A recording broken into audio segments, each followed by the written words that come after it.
স্বামীর চোখে ধুলো দিয়ে ধর্মের বিধান লঙ্ঘন করে পিতামাতার স্নেহ মায়া পরিত্যাগ করে বখাটে যুবকদের হাতে হাত রেখে অবাধে চলাফেরা করে যাচ্ছে।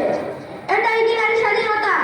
অথচ এতে নারীরা তাদের স্বাধীনতা লাভ তো দূরের কথা, বরং তারা তাদের স্বাধীনতার নামে মান সম্মান সবই হারাচ্ছে।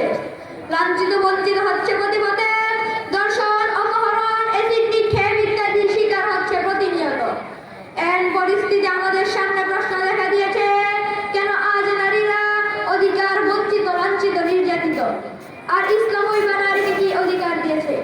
প্রিয় সুধী মণ্ডলী, অন্ধকার যুগে যে নারীকে ঘৃণা করে জীবিত কবরস্থ করা হতো, সে নারীকে ইসলাম শুধু বাঁচার অধিকার দিয়ে ক্ষান্ত হয়নি, বরং তাকে করেছে মানবজাতির শ্রেষ্ঠত্বের আসনে অধিষ্ঠিত, করেছে অতুলনীয় ভূষণে ভূষিত।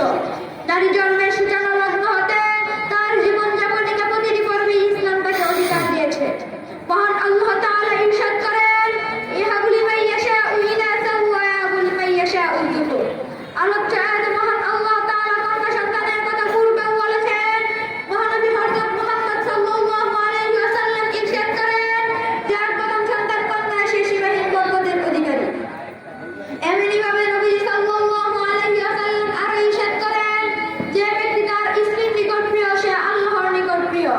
নারীর অধিকার বর্ণনা করতে গিয়ে হযরত মুআবিয়া রাদিয়াল্লাহু তাআলা আনহু বলেন, আমি নবী সাল্লাল্লাহু আলাইহি ওয়াসাল্লামকে জিজ্ঞাসা করলাম, হে আল্লাহর রাসূল সাল্লাল্লাহু আলাইহি ওয়াসাল্লাম, স্বামীর উপর স্ত্রীর কি কি অধিকার আছে? উত্তরে তিনি বললেন, তার অধিকার হলো তুমি যখন খাবে তখন তাকেও খাওয়াবে, তুমি যখন যে মানের পোশাক পরিধান করবে তখন তাকেও সে মানের পোশাক পরিধান করাবে, তার মুখমণ্ডলে আঘাত করবে না, অশ্লীল ভাষায় তাকে গালি দিবে না, বিবাহ ব্যতীত অন্য কোথাও তার সঙ্গ ত্যাগ করবে না।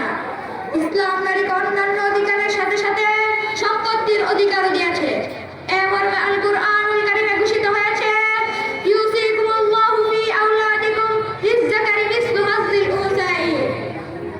অর্থ, আল্লাহ তোমাদেরকে তাকিদ হুকুম দিচ্ছেন যে তোমাদের ছেলে সন্তানের জন্য 2 মাস সমান অংশ নির্ধারিত। ইসলাম নারীকে নিজ বাসস্থান ও জীবিকা নির্বাহের দায়িত্ব চাপিয়ে দেয়নি, নিজ সন্তান সন্ততির লালন পালনের ব্যয়ভার বহনের গুরু দায়িত্ব। অথচ অধিকার উপভোক্তাদের দাবি অনুযায়ী এসব কঠিন দায়িত্ব তাদের নিজেদের উপরেই বর্তানোর যুক্তিযুক্ত ছিল। কিন্তু ইসলাম নারীকে এসব কঠিন দায়িত্ব থেকে পরিত্রাণ দিয়ে নারীর প্রতি যে দয়া করেছে পৃথিবীর অন্য কোনো ধর্ম তা পারেনি। অথচ পুরুষকে তার স্ত্রী পুত্র পরিজনের ব্যয়ভার বহন করতে মাথার ঘাম পায়ে ফেলতে হয়, কতই না কঠিন পরিশ্রম করতে হয়। মানব জীবনের কঠিন দায়িত্ব ইসলাম নারীকে দেয়নি, কারণ নারী মূলের সৌন্দর্যের আধার, তাই নারীর উপর দুরহ পূজা জগৎ হয়নি। প্রিয় বন্ধুরা আমার, উল্লেখিত আলোচনা দ্বারা কুরআন হাদিসের আলোকে এক কথা স্পষ্ট রূপে প্রতীয়মান হয়ে ওঠে যে ইসলাম নারীর সঠিক ও ন্যায়সঙ্গত অধিকার প্রতিষ্ঠা করেছে।